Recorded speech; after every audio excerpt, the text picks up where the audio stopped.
দীর্ঘদিন পর্যন্ত এলাকায় চলাফেরা করেছে। এমন কোন ইতিহাসে আমরা দেখতে পাই না যে তোফাজ্জল কোনো মানুষের একটি সম্পদ নষ্ট করেছে, কোন মানুষের একটি সম্পদ অবৈধভাবে তিনি ধরেছেন। তার সর্বোচ্চ চাহিদা ছিল 50 টাকা, 20 টাকা, একজনের কাছে চাইতো, কিছু খাইতো। প্রিয় ভাইয়ের আমার, আজকের যারা এই জানাজায় উপস্থিত হয়েছেন সকলের কাছে সজোরে অনুরোধ জানাচ্ছি যে এলাকায়ও যদি এরকম কোন আমরা ঘটনা দেখতে পাই যে একটি চোর বা একটি কোন সন্দেহের বশবর্তী, সন্দেহের উপর নির্ভর করে এরকম দুর্ঘটনা আর যেন দ্বিতীয়বার পুনরাবৃত্তি না হয়, আমরা সবাই সচেষ্ট থাকবো। প্রিয় উপস্থিতি, আমরা কি এই তোফাজ্জল হত্যার বিচার চাই? কে কে চাই? তো আমরা যদি তোফাজ্জল হত্যার বিচার চাই, আমরা যদি বিচার চেয়েই থাকি, তাহলে আমি আপনাদেরকে জোর অনুরোধ জানাবো যে এই জানাজা শেষে আমরা চরদানি বাজারে স্থানে, হোন্ডা স্থানে আমরা একটি মানববন্ধনের আয়োজন করেছি। আমি আশা করব চরদানি সকল মানুষের পক্ষ থেকে আপনাদেরকে অনুরোধ জানাবো যে প্রত্যেকটা মানুষ এই মানববন্ধনে আজকের অংশগ্রহণ করবেন তো ইনশাআল্লাহ। আমরা জানাজা শেষেই দাফন কাজে যারা যাবে তারা ব্যতীত সকল মানুষ আমরা হোন্ডা স্থানে চলে যাব। এখানে যারা আলোচনা করতে পারেন নাই, আপনাদেরকে সেখানে আলোচনা করার সুযোগ দেওয়া হবে। সবাই ভালো থাকবেন, ধন্যবাদ। আসসালামু আলাইকুম ওয়া রাহমাতুল্লাহ। সবাই লাইনে যান। আলহামদুলিল্লাহ ওয়া কাফা ওয়া সালামুন আলা ইবাদিহিল্লাযিনা ইসতাফা, আম্মা বাদ। আউযু বিল্লাহি মিনাশ শাইতানির রাজীম। বিসমিল্লাহির রহমানির রহিম। কুল্লু নাফসিন যায়িকাতুল মাউত। মাতারাম, আজকের এই বিশাল জানাজায় যারা একত্রিত হয়েছে, আল্লাহর কাছে দোয়া করি আল্লাহ তাআলা এই জানাজাকে কবুল করেন, বলেন আমিন।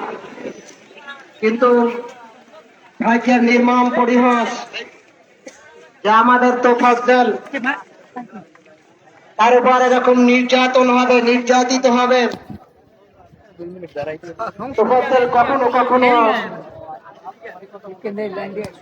মাছের বাজারে যাইতো, বলে একটা মাছ পাইলে নিজের ছোট্ট ভাইয়ের ছেলেদের কাছে নিয়ে যাইতো, বলে এই মাছটা তোমরা খাও। ভাগ্যের নির্মম পরিহাস, বাবা মারা গেল, মাও মারা গেল, কিন্তু আমার কাছে বড় আশ্চর্য লাগতেছে যে তার মা তার বাবার জানাজা আমি পড়াইছিলাম, কিন্তু তোফাজ্জলের জানাজা আমাকে পড়াতে হবে সে কথা বুঝি না। জেনেছিলাম তোফাজ্জল আমার জানাজায় শরীক হবে,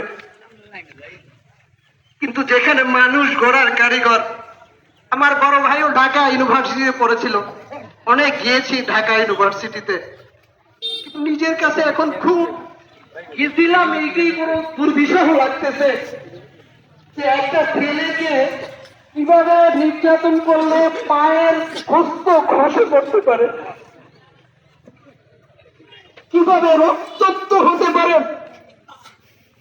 আমার মনে পড়ে যেটা তোরা শিক্ষিত হয়েছে কিন্তু মানুষ হও নাই, জানুয়ারি রয়ে গেলে আমাদের সোহাগ বা শাসক বলেছেন, বলে ঢাকা ইউনিভার্সিটি থেকে তো রাজনীতি তৈরি হয়, এই যদি হয় রাজনীতির তো শেষ পরিণত আয়নাগারই হবে।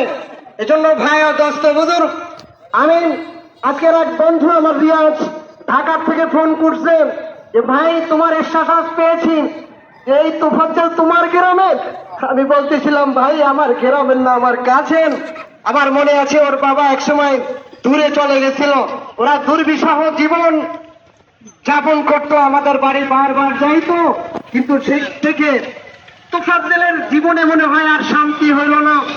বলে আমার রিয়াজ বলতেছিল যে ভাই সারা বাংলাদেশের যে চোখের পানি, এই পানিতে হয়তো তোফাজ্জলের জিন্দেগি আল্লাহ তাআলা অনেক বড় করে দেবেন, তোফাজ্জলকে শহীদি মওত আল্লাহ তাআলা দান করবেন। এজন্য সবাই বলেন আমিন। সব আল্লাহ তোফাজ্জল জীবনে শান্তি পায় নাই, কষ্টই পেয়েছে।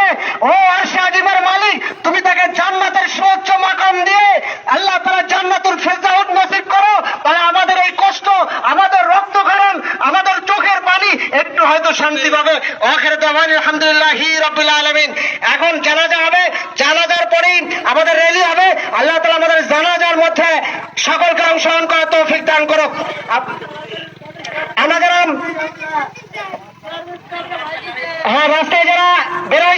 জানাজা হবে, জানাজা হবে।